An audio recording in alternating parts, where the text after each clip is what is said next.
Hello, it's Reija and welcome to another video. Today I'm going to be sharing with you my March comics wrap-up. So I'm going to be talking about all the comics I read in March.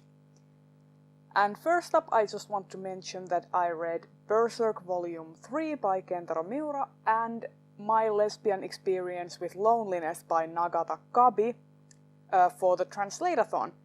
And I am not going to be talking about them too much now because I wrapped them up with full art coverage in my translate-a-thon wrap-up, so I'll just leave that linked over here so you can watch that instead.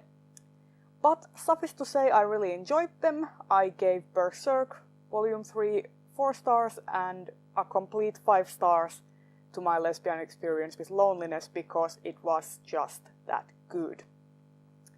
But now on to the other comics I read. First I want to talk about Courtney Crumrin by Ted Naifeh. I got these on loan from Maya Reads, and I actually read the second and third volumes in February and promptly forgot to talk about them in my wrap-up.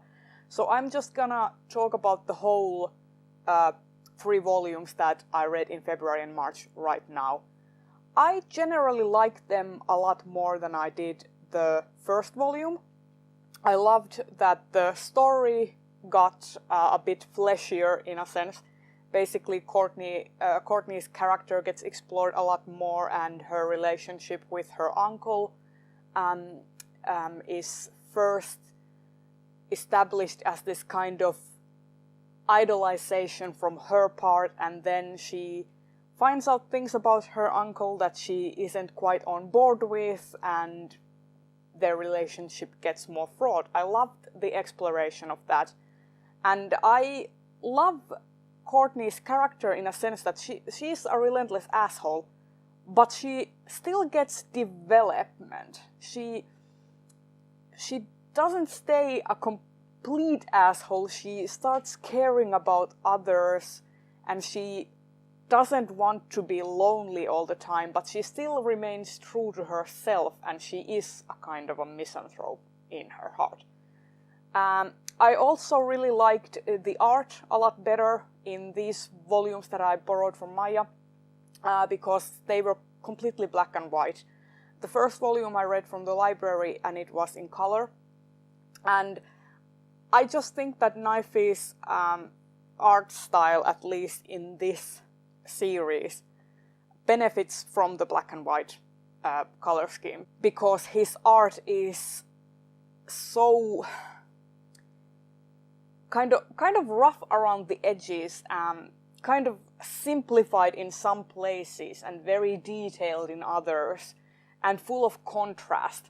So the black and white really brought that to a whole nother level, in my opinion. The colors actually kind of cheapen it. But all in all, I gave all the volumes roughly 4 stars each.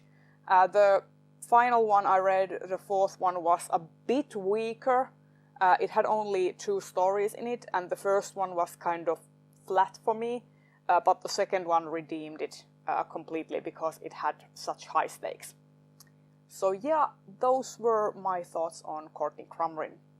And the next graphic novel I read was Motor Crush.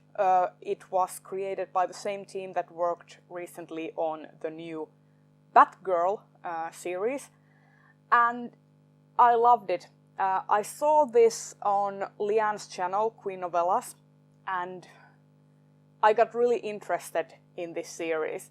It is about a woman of color, motorcyclist, professional motorcyclist, and she has this thing where she can consume this drug called Crush that's meant for engines. It's meant for doping up engines, kind of like nitro is. And she can consume this substance, and she has to consume this substance to live without suffering a horrible death like any other normal person would if they were to consume this substance. And in order to have this substance and gain access to it, because it is in fact illegal, she joins these illicit street races in order to have access to the substance, because it is used as the main prize of these races.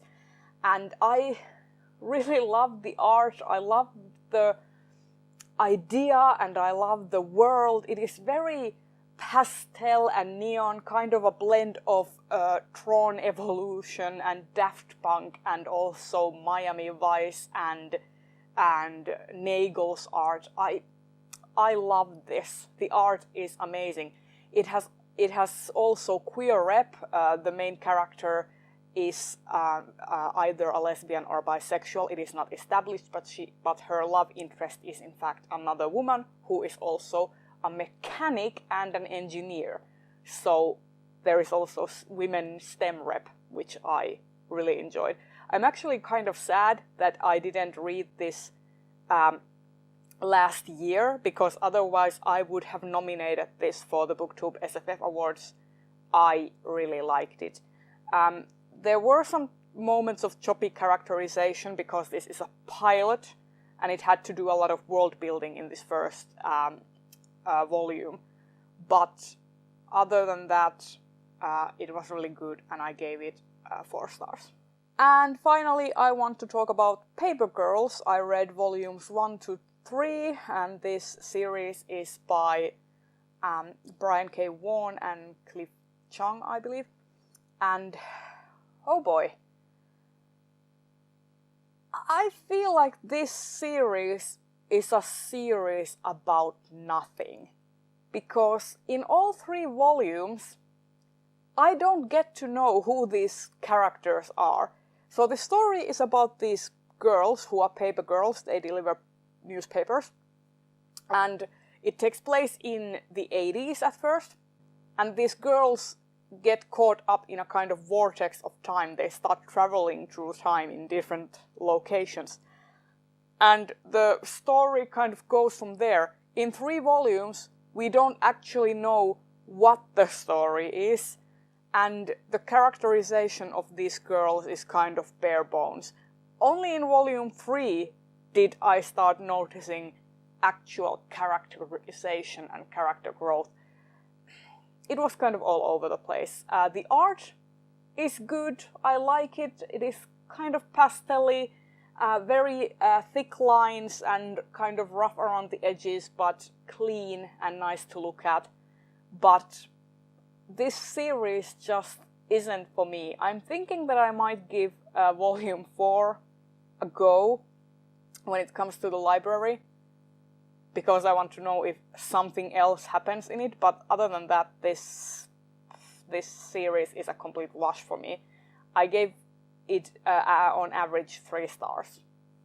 Nice to look at, but no substance. And there you have it. Those were all the comics I read during March. If you like this video, please consider giving it a thumbs up and subscribe to my channel if you want to see more. And I will see you in the next video. Bye bye!